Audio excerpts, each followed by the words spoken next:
नमस्ते दोस्तों, आप सबका मैं स्वागत करता हूँ। स्वास्थ्य संबंधी चर्चा के अंदर देखो, आयुर्वेद के अंदर बहुत नुस्खे हैं, इतने नुस्खे हैं कि कोई अंत न पार। ये तो मालूम हो गया लोगों को कि 7 समंदर है, उसके आगे अमेरिका है, अथवा रूस के आगे दक्षिणी ध्रुव या उत्तरी ध्रुव है, उसके बाद कुछ नहीं। तो कौन देखने गया वहाँ क्या है क्या नहीं है। जहाँ तक आदमी का दमखम था वो वहाँ तक चला गया। जब उसका जवाब देने लग गया तो कह दिया कुछ भी नहीं है। लेकिन उनके कहने से ऐसा नहीं होता। आज मैं आपको बताता हूँ कि होम्योपैथिक के अंदर सबसे बड़ी जो मेरे बताए हुए नुस्खों के अंदर जो प्रॉब्लम आती है, वो प्रॉब्लम भी वाजबी है, गैर वाजबी नहीं। वैसे तो महात्मा हैनीमैन एक ऐसी गुत्थी उलझा करके और छोड़ गए हम सब के लिए, आने वाली संतानों के लिए, सभी के लिए, हजारों साल तक आने वाला, कि वो उस गुत्थी को जो सुलझाएंगे वो गेंद उलझती ही जाएगी, उलझती ही जाएगी। इसके अंदर कोई कुछ पक्का नहीं कह सकते। जैसे मान लीजिए हमने कोई नुस्खा बताया, अब नुस्खा बताने के बाद अगर डाइल्यूशन है 30 पोटेंसी या 200 पोटेंसी, तो ये बताना ज़रूरी होता है कि भाई आप 30 पोटेंसी दिन में 3 बार इतने दिन लें। अगर हम ऐसा नहीं करें तो कहेंगे कि आधा अधूरा काम किया आपने। कई कमेंट्स में पूछेंगे, कई लोग यूँ भी कर देंगे कि आपने मतलब कि पोटेंसी तक नहीं बताई, कितने लेनी क्या लेनी। तो हमें शुरू से लेके अंत तक ध्यान रखना पड़ता है कि कहीं अपन चूक न जाएं, क्योंकि हमारे चूकने से बहुत कुछ फर्क पड़ता है। इतना फर्क पड़ता है जिसकी कोई हद नहीं। मान लीजिए हमने 30 पोटेंसी दिन में 3 बार देनी है और ये कहना हम भूल गए, यूँ मान लीजिए, और रोगी ने भी उस पर ज़्यादा गौर नहीं किया। वो मोबाइल लेकर के होम्योपैथिक के क्लिनिक चला गया कि ये दवाई दो। तो उसने कहा कि बोलो कौन सी पोटेंसी में दें, कि ये मैं मेरे को पता है या आपको पता है, ये वीडियो आपके सामने है। तो वो कहते हैं कि वो शायद भूल गए होंगे या कोई कारण रहा होगा, लेकिन इसमें पोटेंसी नहीं लिखी हुई है, कि आपकी इच्छा हो जैसी दे दो। अब वो जो आदमी उसको अटेंड कर रहा है, डॉक्टर या कंपाउंडर जो भी है, अगर वो होम्योपैथिक को, उच्च शक्ति को महत्व देता है तो वो 200 पोटेंसी की 3 बार उसको बता के दवा दे देगा। और जो निचली शक्तियों के पक्षपाती हैं वो 30 पोटेंसी उसको दे करके रवाना कर देगा। तो कहने का मतलब ये है कि चाहे वो 200 दे चाहे 30 दे, रोगी को तो लाभ होगा। लेकिन एक बहुत बड़ी ये गलती होती है। दूसरी बात ये कि जैसे सबसे बड़ी प्रॉब्लम आती है मदर टिंचर्स में। मदर टिंचर्स में जैसे कई दवाइयाँ ऐसी है, फॉस्फोरिक एसिड मदर टिंचर जो है, ये मदर टिंचर डायबिटीज में, कमजोरी में और में, नपुंसकता वगैरह सब में काम करता है। तो हम इसकी 4-5 बूंदी बताते हैं, क्योंकि इसका जो जायका होता है वो खट्टा होता है। इसलिए हम 10 बूंद नहीं बताते, वरना 5 बूंद वही काम करेगी, 10 डाल दो वही करेगी, कोई ऐसा नहीं है कोई ज़्यादा फर्क हो। तो मान लीजिए हमने 3 से 5 बूंद लिखी, तो आगे डॉक्टर ने कहा कि ये कम है, आप 15 बूंद लीजिए, तो कोई उसमें हर्ज वाली बात नहीं है, रोगी ले सकता है, मुझको पूछने की ज़रूरत नहीं, क्योंकि दवा तो वही है। अब एल्कोहल है और है, ये थोड़ा पेट में अधिक जाएगा, कोई नुकसान तो है नहीं। तो ये जो पॉलीक्रेट्स जो दवाइयाँ जो होती है, इनके अंदर भी बहुत सी ऐसी दवाइयाँ हैं जो बहुत ही उपविषों में आती हैं। उपविषों में एकोनाइट आता है जो वत्सनाभ से बना है, आर्सेनिक आता है जो संख्य से बना है, और रस्टॉक्स आता है जो एक जहरीले पौधे से बना है। तो इस तरह काष्ठो औषधियों के अंदर भी उपविषों के अंदर दवाइयाँ, एनाकार्डियम यानी कि भिलावा, तो ये सब आती है, ये सब मनुष्यों के लिए ही है दवाइयाँ। तो इनके अंदर क्या है कि थोड़ा जो डोज है, क्योंकि मदर टिंचर का मतलब होता है मूल अर्क, कोई चीज़ का, ये चीज़ है अनार है या जो भी है, इसका प्योर जो रस होता है, मूल रस, वो होता है मदर टिंचर। अब मदर टिंचर को इस रस से बनाया जाएगा, तो ये रस जितना मीठा है या कड़वा है, जो सा भी है, तो वैसा उसमें नहीं आएगा, मदर टिंचर में आएगा लेकिन बहुत कम आएगा। उदाहरण के लिए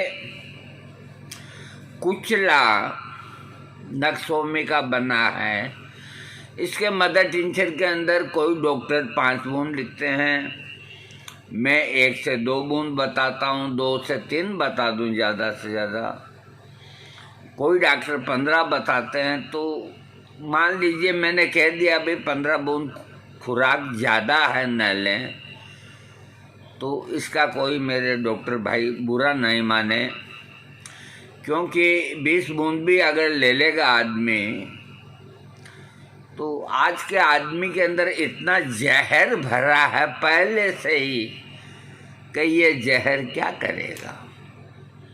एक बार तो बाजार से नकली संख्या लाके खा लो असली, तो भी आदमी नहीं मरेगा, डॉक्टर देखते रह जाएंगे कैसा आदमी है।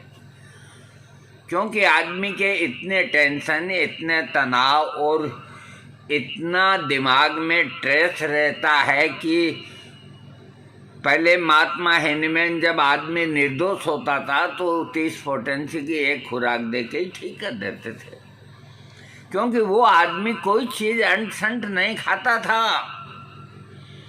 आज का आदमी इधर होम्योपैथी की खुराक ली और 10 मिनट बाद बियर की बोतल खोल के बैठ गया, अथवा पान की दुकान पे गुटखा खा लिया, अथवा शराब पी ली, अथवा चाय पी ली।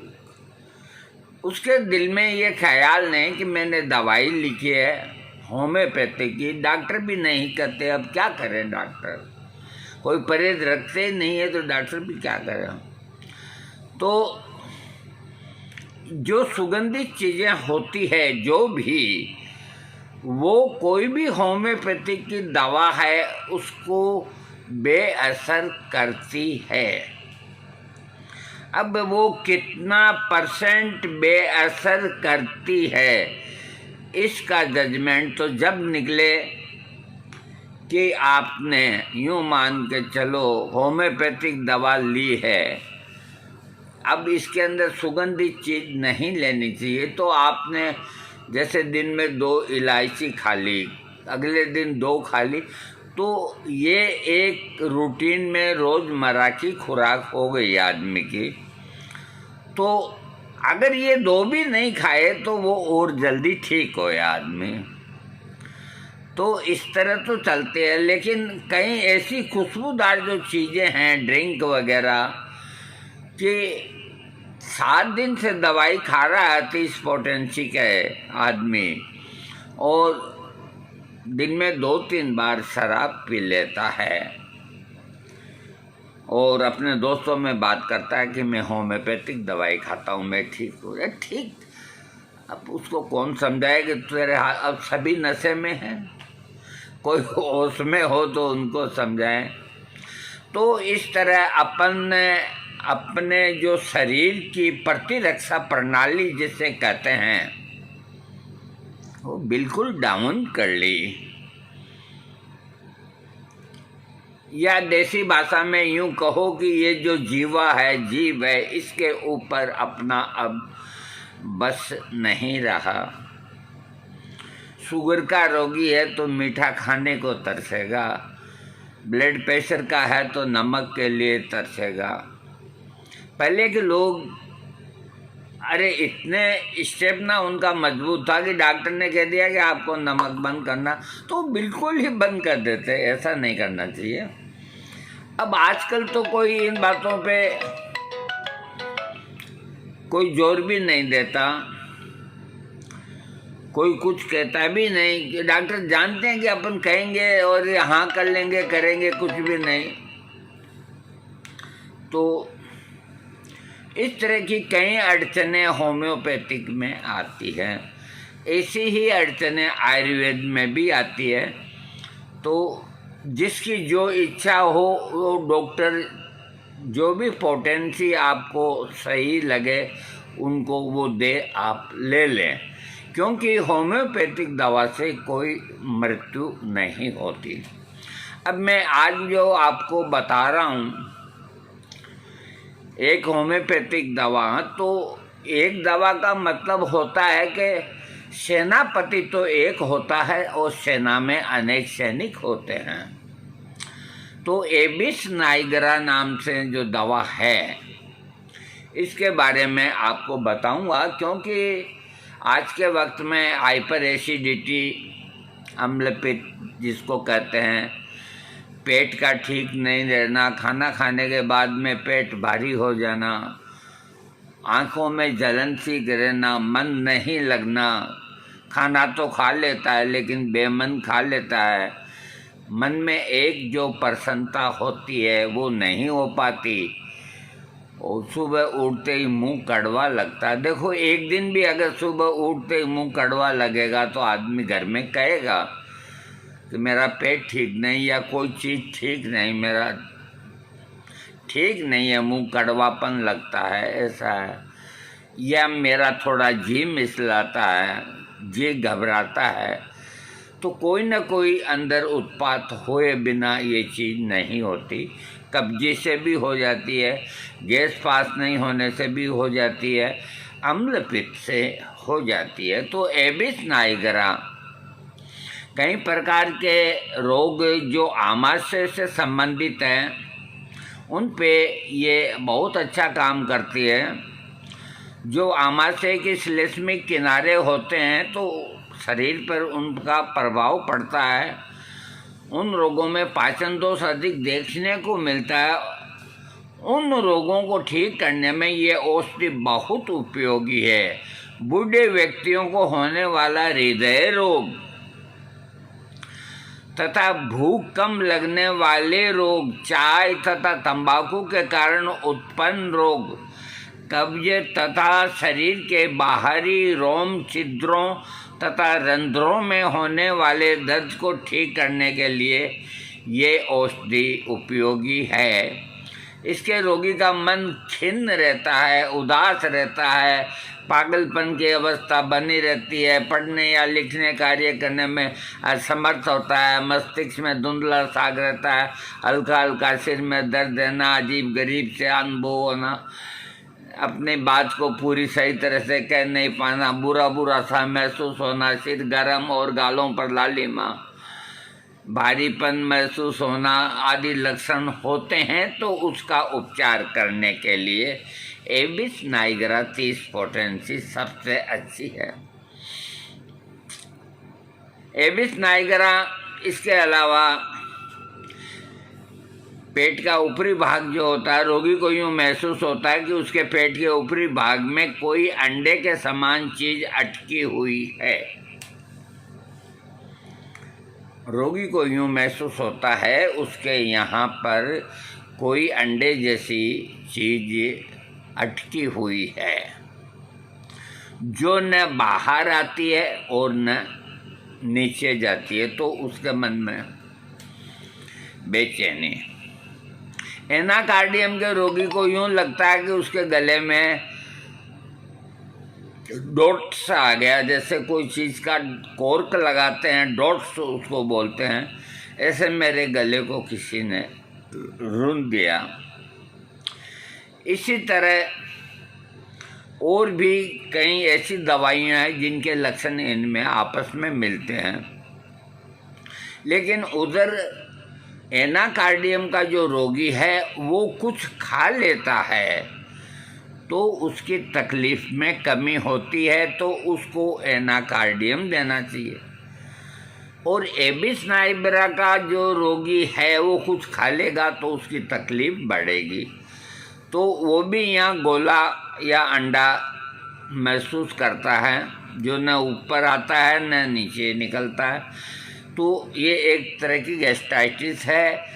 धमाकेदार आवाज़ से निकल जाए या नीचे खारिज हो जाए तो आदमी को इसमें एबिस नाइगरा 30 पोटेंसी की एक खुराक खिलाते ही आराम आता है। खाने के बाद पेट में दर्द होना, जिन रोगियों को खाना खाने के बाद पेट में दर्द होता है उन रोगियों के लिए एबिस नाइगरा का प्रयोग होना चाहिए। देखिए एक बात बताता हूँ मैं आपको। कल मेरे को व्हाट्सएप में कहा कि आजकल आप पेट, हाथ, कमर, गैस इनके बारे में ज़्यादा बताते हो, सेक्स के बारे में कम बताते हो। तो मैंने उनको यही जवाब दिया कि देखो, ये जो सेक्स है ना, ये नीचे है और उसके नीचे और कुछ भी नहीं है ज़मीन के अलावा। या तो 2 पैर हैं और लेकिन उसके नीचे कुछ भी नहीं है, तो उसको किसी चीज़ का सहारा चाहिए, जो बीच में लटकी हुई चीज़ है उसको सहारा चाहिए। तो उसके बारे में इतने वीडियोज मैं देख चुका हूँ, मैं अपनी कहूँगा, दूसरों की कैसे कहूँ, कि उसमें सारी बीमारियाँ प्राय आ चुकी है। तो कुल मिला के रामलीला जो दिखाने वाले होते हैं उनमें अदाकार तो जो 10 या 20 की टीम होती है वही होती है। एक दिन रामलीला दिखाएंगे, एक दिन कृष्ण लीला दिखाएंगे, तो अगले दिन लैला और मजनू का भी दिखाएंगे, लेकिन टीम तो वही है।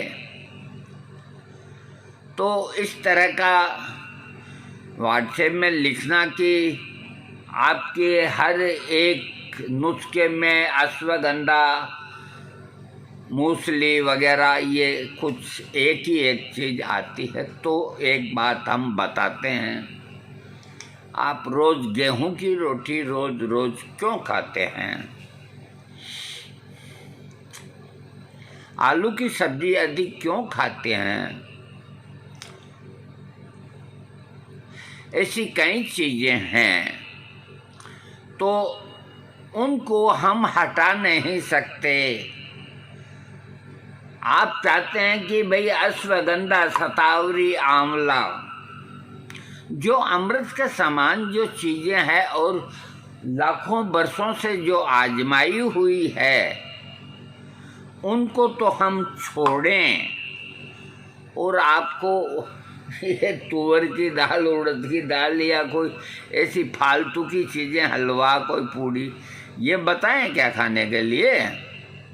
तो आप कोई भी सेक्स का नुस्खा जो होगा तो अश्वगंधा, शतावरी, आंवला, मूसली, सालम पंजा, ये तो आपको घुमा फिरा करके कहीं एक्सट्रैक्ट लिख देंगे डालने का, कहीं लिख देंगे पोटेंसी, कहीं क्या। बाकी इनके बिना कोई नुस्खा पूरा नहीं होता।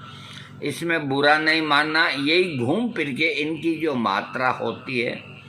जैसे मान लीजिए आपने 5 दवाइयाँ लिखी, अब मैं आपको समझाता हूँ। मेरा वीडियो बड़ा बन जाता है, सबसे बड़ी मुसीबत मैं क्या करूँ। जाए तो जाए कहाँ समझेगा कौन यहाँ, दर्द भरी दिल की जुबान, जाए तो जाए कहाँ। तो हम क्या करें, नुस्खा हमें देना होता है। जैसे 5 चीज़ का नुस्खा है, अश्वगंधा, शतावरी, आंवला, मूसली, सालम, पंजा, एक चीज़ और कोई, आप 5 चीज़ों का नुस्खा है। और 5 चीज़ का नुस्खा रोगी ले रहा है, उसको लाभ नहीं।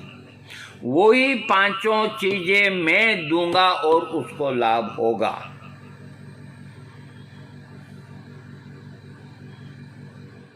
अब वो कैसे होगा लाभ, ये सारी चीज़ें बताने में मुझे 1 घंटे का वक्त लगेगा।